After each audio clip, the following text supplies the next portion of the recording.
สบายดีเมื่อนี้เห็นข้าพเจ้าเข้ามาพบกันกับเรื่องของช่วงถามตอบ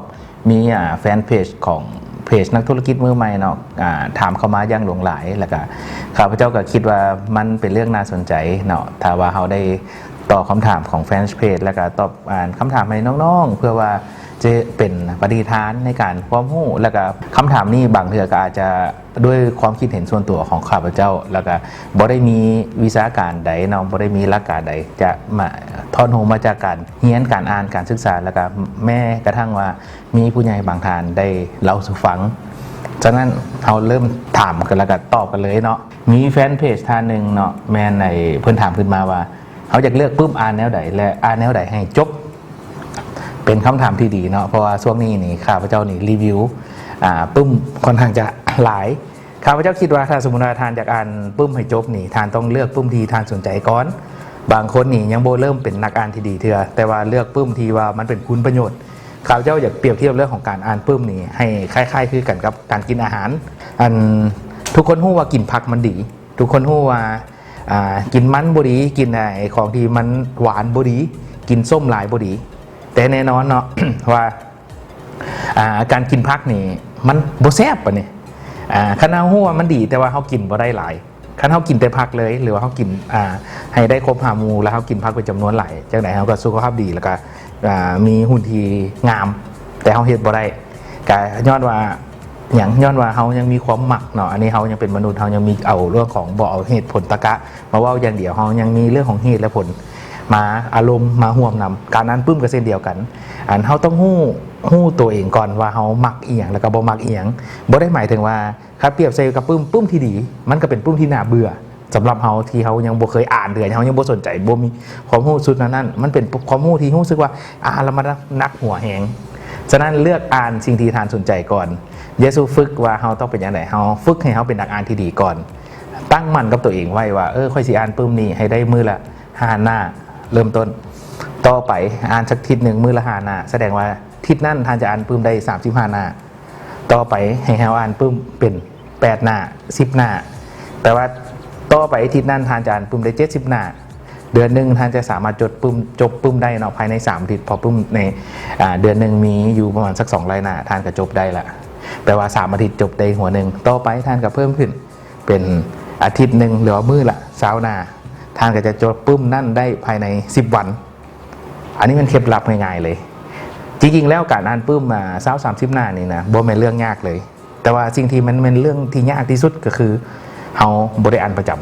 ำเฮาคล้ายๆว่าเฮาแลนเนาะเฮาไปแลนหรือว่าเฮาคล้ายๆว่ามือใดที่เฮารู้สึกว่าเฮาจะเฮ็ดแล้วเฮ็ดให้มันสุดกำลังแล้วมือบ่เฮ็ดก็คือปล่อยตัวเลยบ่เฮ็ดเลยนั่นบ่แม่นคนที่เป็นนักศึกษาหรือว่าเป็นนักอ่านที่ดีอันนั้นมัน2 อย่างเนาะเลือกปึ้มที่ทานมากแล้วก็อ่านมันอยู่เสมอ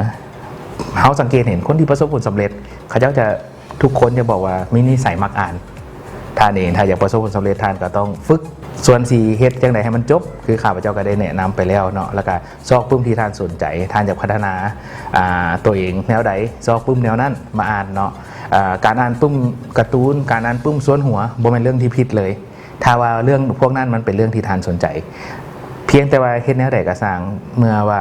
ทานอ่านทานจะได้ความรู้สุดใหม่ๆแล้วสิ่งที่สำคัญกว่าการที่ว่าฝึกตัวเองอ่านคือฝึกสมองให้ได้คิดนำการอ่านปึ้มมันจึงมี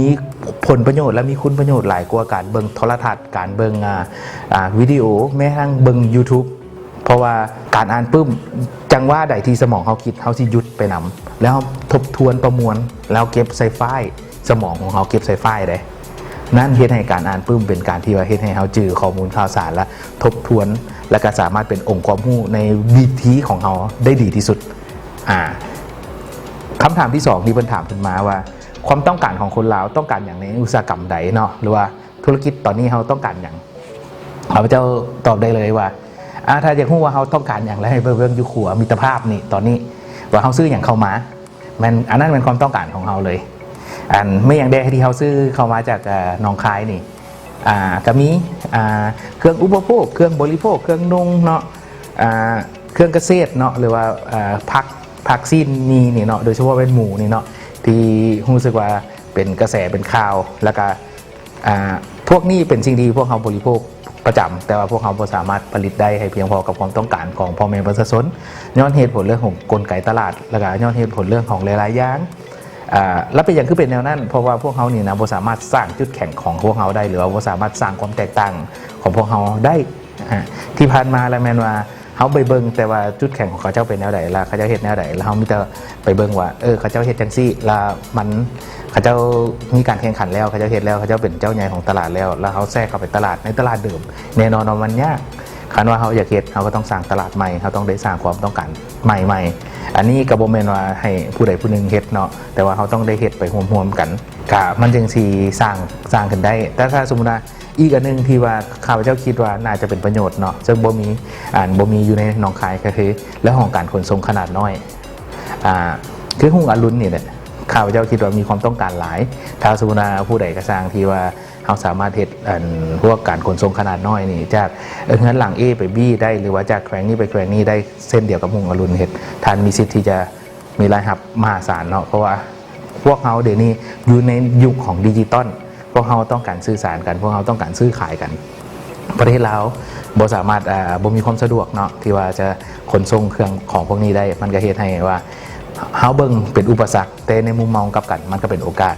เช่นเดียวกันกับการปลูกผักเฮาเห็นว่าเฮาบ่ปลูกมันก็เป็นอุปสรรคเพราะว่า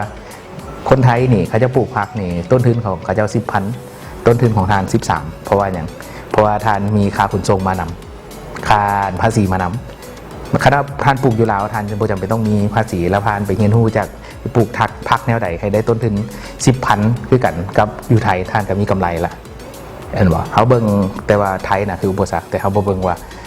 เอียงคือโอกาสอันนี้ก็ลองเบิ่งเนาะว่ามันสิเป็นไปตามที่ข้าพเจ้าคิดบ่หรือว่าแนะนำหรือบ่เนาะเงินกีบแข็งย้อนหยังโอ้คำถามนี้ยาก จริงๆแล้วเงินกีบแข็งนี่เขาต้องอธิบายว่าอย่างซี่เงินกีบแข็งเนาะจริงๆเพิ่นที่ถามว่าเงินกีบอ่อนที่บ่เนาะแต่เพิ่นถามว่าเงินกีบแข็งย้อนหยังเงินกีบอ่อนนี่ย้อนว่าความต้องการของตลาดเนาะหรือว่าเฮาเอิ้นว่า demand supply อุปสงค์อุปทานนั่นแหละเนาะคือข้อเมื่อกี้ที่เฮาเว้าไปแล้วเฮาไปซื้อเครื่องอยู่ภายนอกหลายเฮ็ดให้ว่า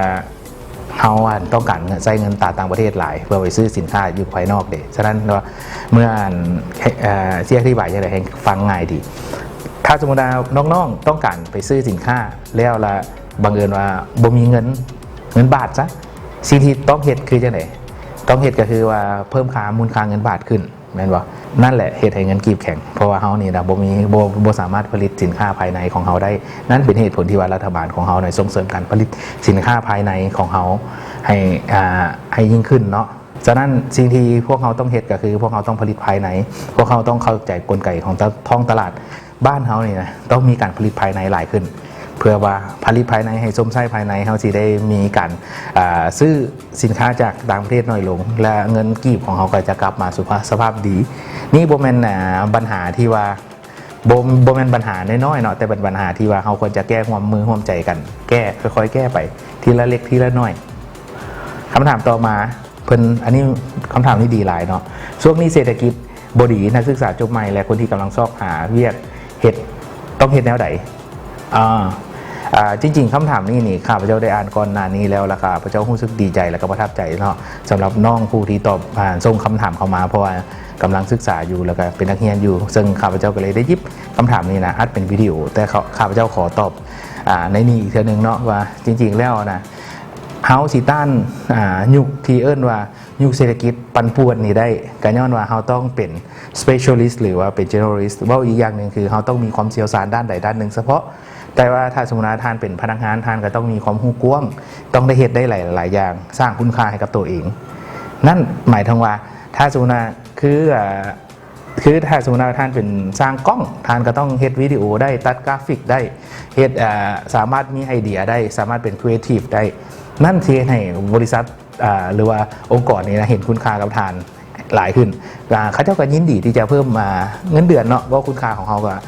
สะท้อนไปใส่เงินเดือนเขาจะก็ยินดีที่จะสะท้อนเงินเดือนถ้าสมมติว่าเป็นผู้ประกอบการแบบนี้ลูกค้าเองนะย้อนว่าเขาย่างมาแพงลูกค้าเองก็ต้องการคนที่มีเขาเอิ้นว่าลงเลิกเป็นเฉพาะด้านเป็นเซียร์ซาร์ด้านใดด้านหนึ่งเฉพาะลูกค้าสิบ่จ่ายให้กับคนที่บ่เก่ง และเมื่อเศรษฐกิจบ่ดีเขาเจ้ายิงมีความระมัดระวังและเปรียบเทียบหลายๆเจ้าฉะนั้นสำหรับผู้ที่เป็นผู้ประกอบการวันนี้เฮาก็ต้องได้ลงเลิกสิ่งที่เฮาเฮ็ดต้องเข้าใจลงเลิกหลายขึ้นเฮาต้องฮู้ว่าเฮาเฮ็ดหยังแล้วก็เข้าใจกับมันอย่างลึกซึ้งแท้ๆว่าง่ายๆถือว่าถ้าสมมุติว่าเขาเจ้าบ่สามารถจื้อเจ้าได้ในด้านใดด้านหนึ่งแสดงว่าเจ้าบ่เป็น specialist ด้านนั้นเนาะสำหรับผู้ประกอบการเว้ารวมแล้วนะสำหรับน้องๆแล้วนะเฮาก็ต้องเรียนรู้เนาะฮู้เลือกเชิงกว้างในเบื้องต้นแล้วก็จะต้องได้เลือกว่าเขาจะลงเลือกได้ด้านใดด้านหนึ่งเขาบ่สามารถว่าเรียนรู้ได้ไปตลอดเนาะพอสุดท้ายสิ่งที่เพิ่นมักว่าก็เขาสิเป็นเป็ดนั่นแหละฉะนั้นว่าทุกคนเมื่อว่าเป็นเป็ดทุกคนก็ฮู้ว่าบ่ดีแต่ว่าการศึกษาหรือว่าวิธีการเรียนของน้องๆหลายๆคนเนี่ยเรียนอย่างละเล็กอย่างละน้อยนั่นก็คือว่าเจ้าสิบ่เป็นคนที่ว่าคนอื่นจะจดจำเนาะอันนี้ก็เป็นคำถามที่ดีครับเจ้าคิดว่านี่เป็นคำถามที่ดีหลายเนาะเริ่มต้นธุรกิจแนวใดจึงจะดีที่สุดว้าวเริ่มต้นธุรกิจจังใดจึงจะดีที่สุดจริงๆแล้วคำว่าดีที่สุดนี่เฮาว่าจังใดดีดีที่สุดหรือว่าดีของแต่ละคนนี่มันมีความหมายบ่คือกันเนาะถ้าสมมติว่าท่านบอกว่าขายเฟอสำหรับท่านอาจจะขายเฟอดีเพราะว่าอย่างเพราะว่าพ่อนี่มีสูตรเฟอแซ่บอันนั้นดีสุดของท่านเพราะว่าท่านมีลิสปี้เลยนั่นบอกแต่ถ้าสมมติว่าบางคนบอกว่าค่อยมักอันเดินเตะบานก็ไปเฮ็ดเดินเตะบานเพราะว่าความมักของค่อยแล้วค่อยก็มีรู้จักกับคนเตะบานจำนวนหลายหมู่ค่อยก็เตะบานหลายเนาะมีทีมหลายอันนั้นเขามักแล้วก็มีฐานลูกค้ามีฐานที่จะสนับสนุนเฮาอันนั้นก็ดีแน่นอนถ้าท่านมีทุนเนาะซื้อเฮ็ดเดินเฮ็ดถ้าสมมุติว่ากรณีที่ว่าทั่วไปบ่ฮู้เลยว่าเฮามักหยังบ่ฮู้ว่าสิเฮ็ดหยังสิ่งที่ดีที่สุดคือเริ่มต้นจากศึกษาตัวเองเริ่มต้นจากสิ่งที่ตัวเองมักให้ได้เสียก่อนถ้าเฮาเริ่มจากต้นจากสิ่งที่ตัวเองมักได้แล้วล่ะเฮาคิดว่าตัวนั้นนะมันสิเป็นการทุ่มเทแล้วก็ดีกว่านั้นไปอีกเนาะคือเฮาบ่จำเป็นต้องเริ่มมื้อที่เฮาควรจะเริ่มเฮาควรจะเริ่มมื้อที่เฮาบ่ควรจะเริ่มเถื่อแม่นอย่างอันนี้หมายความว่าถ้าสมมุติว่าเจ้าสิจบปริญญาเนาะหรือว่าเจ้าสิจบปริญญาศึกษานี่นะปี4เนาะอายุ22ปีเจ้าควรจะเริ่มศึกษาสิ่งที่เจ้าอยากเฮ็ดนะตั้งแต่อายุ20ปีหรือว่า19ปีเลยบ่ซั้นแล้วมื้อที่เจ้าต้องได้ประกอบการเป็นผู้ประกอบการแล้วเจ้าบ่ฮู้จักสิเริ่มแนวใดหรือว่าแม้กระทั่งเจ้าเป็นพนักงานก่อสร้างได้เจ้าสิเป็นฟรีแลนซ์เจ้าสิเป็นพนักงานเจ้าอยากเป็นเชี่ยวชาญในด้านใดด้านหนึ่งหั่นนะเจ้าไปเริ่มมื้อที่เจ้าจบหั่นนะเจ้าลุกขึ้นละเนาะเพราะว่าบางครั้งนะสิ่งที่เจ้าคิดมันบ่เป็นสิ่งที่เจ้าเป็นก็มีเด้นั่นหมายความว่าถ้าว่าเฮาเริ่มในหัวโรงเรียนนะเฮาบ่มีคำว่าเสียเวลาเฮามีแต่กำไรและทุกๆอย่างที่เจ้าเฮ็ดผิดพลาดไปในหัวโรงเรียนเขาเอิ้นว่าประสบการณ์เลยฉะนั้นน้องๆเนาะผู้ใดที่อยากเริ่มต้นธุรกิจนี่นะถ้าผู้ที่ว่ากำลังศึกษาอยู่ฟังอยู่เนาะมันเริ่มเลยศึกษาเลยว่าน้องอยากเฮ็ดหยังเริ่มไปศึกษากับเขาเจ้าเริ่มเรียนรู้เขาเจ้าเริ่มเบิ่งซอกหาไอดอลผู้ใดผู้หนึ่งเริ่มต้นว่าเฮามักอันนี้บ่แต่มีข้อสังเกตอย่างหนึ่งเนาะห้ามยอมแพ้ไวบ่เวลาเฮาเฮ็ดไป3เดือนโอ้บ่มักละอยากได้ประสบการณ์ใหม่มาฟังไอ้เล็กว่าไอ้เล็กบอกว่าเฮาต้องศึกษาตัวเองสิ่งที่สำคัญเนาะที่เฮ็ดให้เฮาฮู้ว่าเฮามักหรือบ่มักนะแม่นเฮาต้องบ่ยอมแพ้คนน่ะนะมันสิมักไอเดียใหม่ๆแต่คนสิฮู้ว่าตัวเองมักกับสิ่งนั้นคือมันอยู่ในยามที่ลำบากได้มันอยู่ในยามที่เจ้าบ่ได้มีความม่วนซื่นเจ้าลุกขึ้นมาละแม้ทั้งเจ้าท้อแท้เจ้าก็ยังมาเฮ็ดอยู่คือข้าพเจ้าอัดวิดีโอเนาะถ่ายวิดีโอมื้อนี้ฮู้เลยว่ามันบ่แม่นมื้อที่ดีเนาะเพราะว่ามื้อนี้เป็นมื้อที่ยุ่งสำหรับข้าพเจ้าแต่ว่าข้าพเจ้าเองมักที่จะถ่ายทอดมักที่จะการเผยแพร่ความคิดความให้ของตัวเองให้กับน้องๆเนาะผู้ที่อยากสร้างกำลังใจให้กับน้องๆข้าพเจ้าก็เลยได้มาอัดถามว่ามีอันอื่นที่สำคัญกว่านี้เฮ็ดบ่มีอันอื่นที่สำคัญแต่ว่าข้าพเจ้าถือเรื่องนี้เป็นเรื่องสำคัญเช่นเดียวกันเพราะข้าพเจ้ามักเด้เขามักสิ่งไหนเขาให้ความสำคัญกับสิ่งนั้นเสมอเนาะแล้วเขาสิบ่ยอมแพ้กับมันแล้วเยซูเอาความมาเมื่อยเอานั่นเราเยซูให้ข้ออ้างมันเขาต้องบอกว่าเขาต้องเฮ็ดให้มันเต็มที่ให้เฟรมไทม์ให้มันหรือให้กรอบเวลาของมันให้เหมาะสมคอยสิบ่ยอมแพ้ก่อนหน้านี้อีก6 เดือนนั่นแหละเป็นเหตุผลที่ว่าเจ้าควรจะเริ่มต้นตั้งแต่อยู่หัวโรงเรียนเพราะว่าคนบ่เบิ่งว่าเจ้าเป็นคนบ่ยอมแพ้นะตอนอยู่ห้องเรียนนะเขาเบิ่งว่าเจ้าเป็นคนที่ฉลาดเขาเจ้าเบิ่งเจ้าเป็นคนเก่งเขาเจ้าเบิ่งเจ้าเป็นคนมุมานะอดทนในนักเรียนนะ ลองเบิ้งลองว่าเจ้าจบแล้วเนาะเจ้ากำลังเป็นในคนที่ต้องเลี้ยงชีพตนเองแล้วเจ้าลองบ่มีกิน6 เดือนเบิ้งคำว่าของคนสังคมอ้อมข้างนี่ว่าเจ้าด้วยความแตกต่างโลดว่าดิเขาอาจจะว่าบ่ว่าซะเนาะมันสิเสียใจกันเนาะ นั่นแต่ว่าสำหรับผู้ที่ว่าจบแล้ววันนี้เฮ็ดจังได๋ก็ต้องเริ่มต้นซอกหาสิ่งที่ตัวเองมักเริ่มเฮียนอันน้อยๆถ้าสมมุติมีเวียกเฮ็ดแล้วก็ลองซอกเอียงที่เป็นกิจกรรมทำว่างที่เราคือรู้สึกคิดเฮ็ดและสนใจลองเฮ็ดไปมื้อละเล็กละน้อยอย่าสุไปเริ่มต้นหนักอย่าสุไปเริ่มต้นหลายอย่าสุไปแม้กระทั่งว่าออกเวียกแล้วไปเฮ็ดเลยทุ่มเททั้งที่เฮาบ่ได้เป็นเชี่ยวชาญในด้านนั้นทุ่มเทแบ่งเวลาให้มันทิศนึงจัก5 ชั่วโมงเป็น5 มื้อค่อยๆเฮ็ดไปว่า3 เดือนเฮายังสิเฮ็ดสิ่งนี้หรือบ่ถ้าเราต้องการเฮ็ดสิ่งนี้นั่นคือสิ่งที่เราอาจจะมักแล้วเมื่อเราเฮ็ดสิ่งที่เรามักแล้วเราสิเป็นเซียวซานแนวใดแล้วเราสิหาเงินแนวใดเราสิได้คำตอบนั่นเองหลังจากที่เราเฮ็ดไปจุดนั้นเนาะอันนี้คำถามดีเลยบ่มีเงินเริ่มต้นธุรกิจแนวใดว้าวยากกว่าคำถามเมื่อกี้อีกบ่มีเงินเริ่มต้นธุรกิจแนวใดคิดก่อนหน่อยนึงเนาะจริงๆแล้ว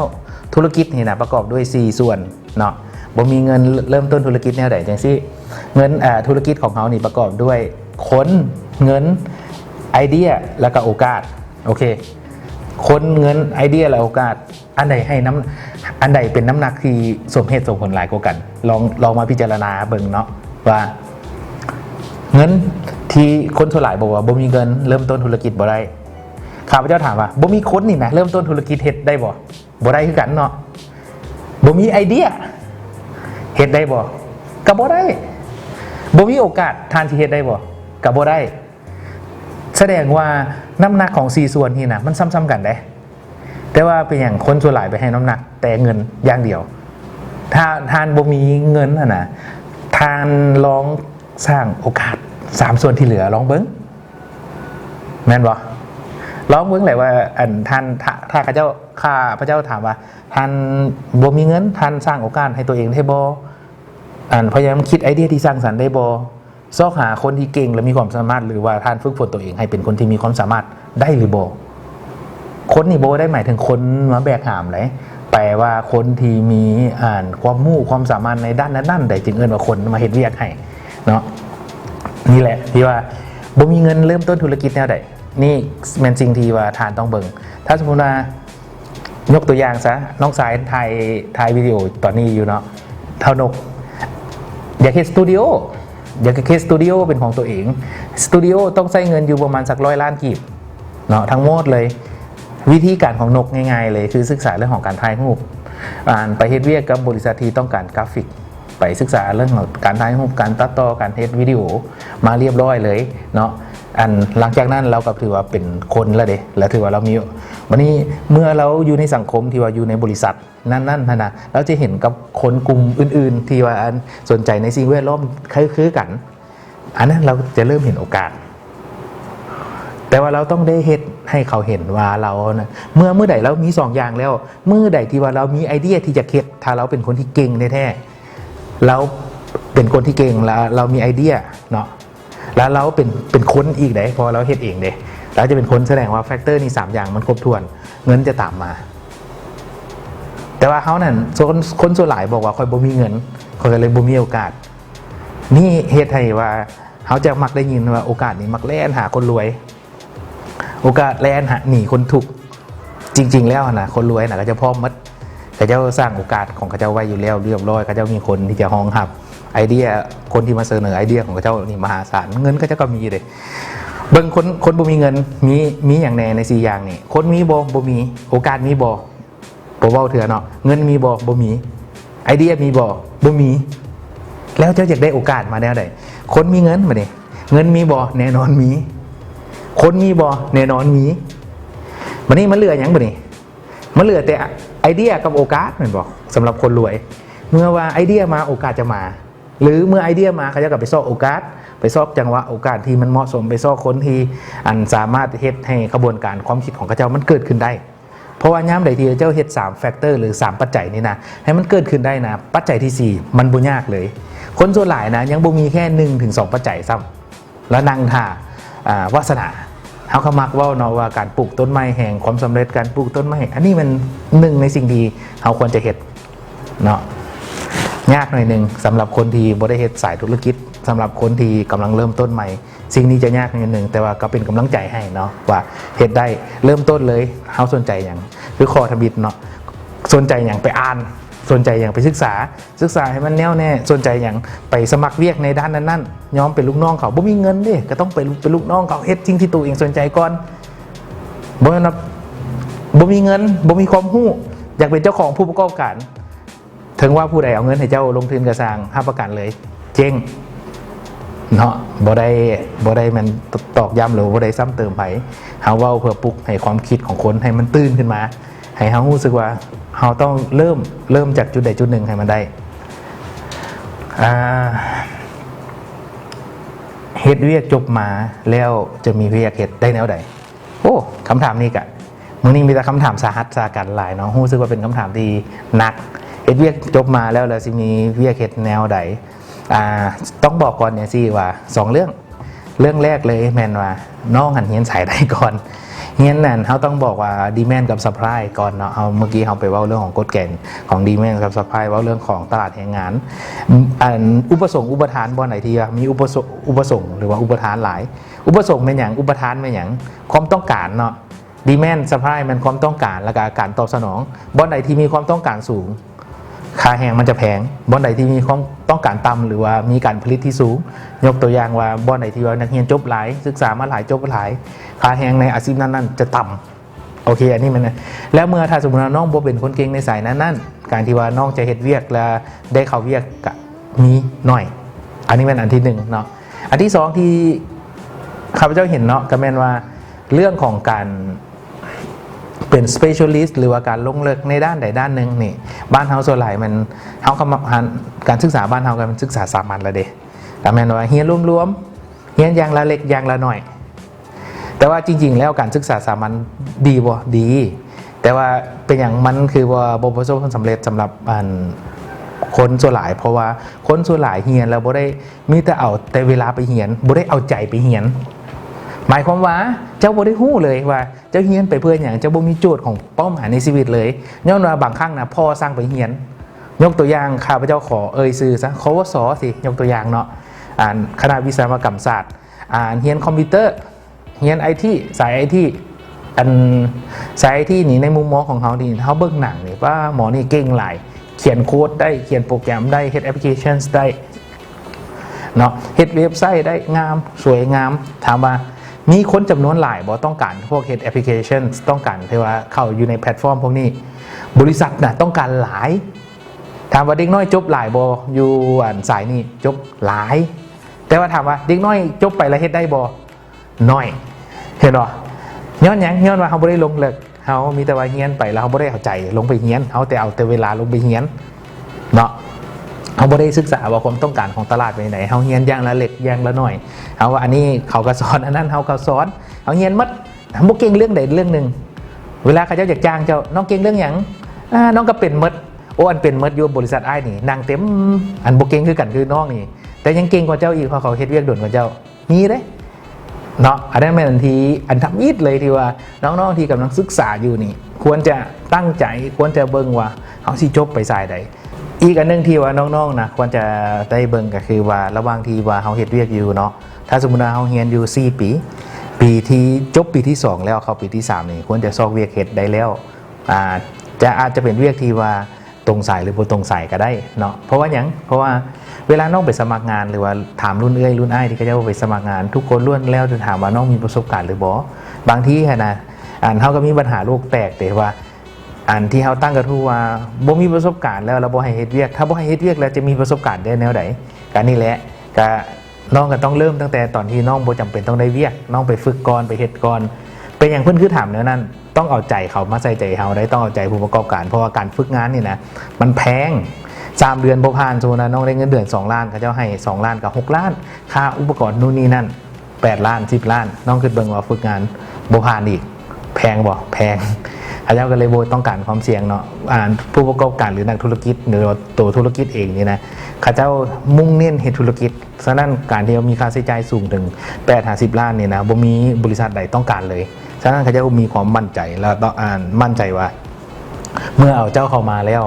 เจ้าสิเป็นพนักงานที่สมบูรณ์แบบ เป็นยังเขาเจ้าคือเบิ่งเรื่องนี้เพราะว่าตัวพนักงานเองนี่นะหรือว่าเด็กน้อยจบใหม่เนี่ยที่บ่เคยมีประสบการณ์มักเพ้อฝันมักฝันในสิ่งที่มันอาจจะยังบ่แม่นความจริงเถื่อกันเฮ็ดเวียกตัวจริงนะมันยากกว่าหั่นสิ่งที่ว่ามันมีสถิติเด้เนาะว่าคนที่ว่าเฮ็ดเวียกกันเขาเอิ้นว่า first jobber หรือว่าผู้ที่เฮ็ดเวียกเป็นเวียกทำอิฐนี่นะมักออกภายใน6 เดือนนี้ออกละอันนี้มีสถิติเนาะฉะนั้นคนเองเนาะกับทางผู้ประกอบการเองก็ย่านเรื่องนี้หลายฉะนั้นอ้ายก็เลยอยากระดมให้น้องๆนะผู้ใดที่ว่าจะเฮ็ดเวียกเนาะไปเฮ็ดเวียกก่อนไปเฮ็ดอย่างก่อนก็ได้อันนี้เพื่อสร้างประสบการณ์ถ้าจะดีกว่านั้นไปเฮ็ดเวียกที่น้องเฮียนมาฝึกงานไปเลยเฮ็ดไปเลยถ้าสมมุติว่าจบ IT ไปเฮ็ด IT จบกราฟิกไปเฮ็ดกราฟิกจบไม่อย่างลองไปเฮ็ดเกี่ยวกับนั้นจบบัญชีลองไปเรียนบัญชีไปเฮ็ดบัญชีเบิ่งเนาะลองไปเบิ่งแล้วก็เอาประสบการณ์นั้นมาเรียนต่อเรียนแล้วก็อันใดที่ว่าเฮาบ่เข้าใจในบอนเฮ็ดเวียกเฮาไปถามอาจารย์ได้เลยเด้หรือเฮาไปถามรุ่นอ้ายรุ่นเอื้อยก็จะเอาได้เลยนั่นเป็นสิ่งที่ดีและการรับประกันว่าน้องสิได้เวียกถามว่าแล้วมันเป็นไปได้บ่อ้ายเล็กน้องยังบ่มีไปประกาศไผสิรับน้องมีบักหลายๆน้องเลยว่าอยู่บ้านเฮาปัจจุบันนี้มีบักหลายบอนว่าเขาเจ้าบ่ได้ถามเอาใบประกาศด้วยซ้ำบางบอนอาจจะถามเนาะบางหลายๆบอนก็บ่ได้ถามถ้าสมมุติว่าน้องจบกราฟิกมายกตัวอย่างเลยว่าน้องเฮ็ดเวียกสายกราฟิกอ้ายบ่เคยจ้างพนักงานกราฟิกเลยแล้วอ้ายต้องถามว่าน้องจบไสอ้ายมีแต่บอกว่าน้องเอาผลงานมาเบิ่งยกตัวอย่างแม่นบ่ถ้าสมมุตินั้นเฮาเฮ็ดเรื่องของมันซีเฮาก็บอกเขาเจ้าว่าเฮายังบ่จบเฮาเรียนอยู่เฮาสามารถเฮ็ดตัวนี้ได้เฮาสามารถเฮ็ดได้บ่เฮาสามารถเรียนรู้ได้บ่เฮาบ่แม่นเอาตำแหน่งที่มันสูงตำแหน่งที่มันใหญ่บ่แม่นว่าอันเรียนยังบ่จบเธอบ่มีใบประกาศไปสมัครเอาเป็นอันผู้ช่วยหัวหน้าบัญชีสิอันนั้นมันต้องเทคนิคหน่อยนึงถ้าสมมุติว่าน้องลงไปในตำแหน่ง bookkeeping เฮ็ด Excel เป็นก็เฮ็ดเป็นแล้ว bookkeeping เขาเจ้าก็สอนเวียกหน่อยนึงน้องก็เป็นแล้วในระหว่างทางน้องก็แนมเบิ่งทางข้างว่าเขาเจ้าเฮ็ดหยังนั่นคือทั้งหมดทั้งมวลเรื่องของการเฮ็ดเวียกจบมาแล้วเฮ็ดหาเวียกได้แนวใดควรจะตอบว่าควรจะหาเวียกตั้งแต่ก่อนจบพุ่นแหละน้องแล้วก็ควรจะลงลึกในด้านใดด้านหนึ่งเฉพาะทางแล้วก็เรียนกว้างๆในด้านที่อ้อมข้างน้อยนึงเนาะเท่านั้นอันนี้ก็ทั้งหมดทั้งมวลของมื้อนี้ที่ว่าเราได้หยิบมาล้มกันแล้วก็รู้สึกว่าเป็นคำถามที่ดุเด็ดเผ็ดมันรู้สึกว่าเป็นคำถามที่หลายๆคนก็สงสัยมีหลายคนส่งเข้ามาถามเนาะเฮาเบิ่งว่าคำถามพวกนี้เป็นคำถามที่ต้องได้ตอบอยู่ตลอดก็เลยว่ามื้อนี้ข้าพเจ้าเลยหยิบคำถามเหล่านี้ขึ้นมาตอบแล้วก็ฝากไว้ถ้าผู้ใดที่ว่าต้องการจะถามเนาะฝากไว้อยู่กล้องคอมเมนต์ของวิดีโอนี้ได้เลยและข้าพเจ้าจะหยิบขึ้นมาตอบคำถามใดที่ข้าพเจ้าตอบได้ข้าพเจ้าก็จะตอบแต่ว่าสุดท้ายนี้ก็บ่แม่นคำตอบที่เป็นวิชาการบ่แม่นคำตอบที่อาจจะถูกหรือผิดเนาะแต่นี่คือความคิดเห็นส่วนตัวของข้าพเจ้าเลยเนาะฝากไว้ขอขอบใจ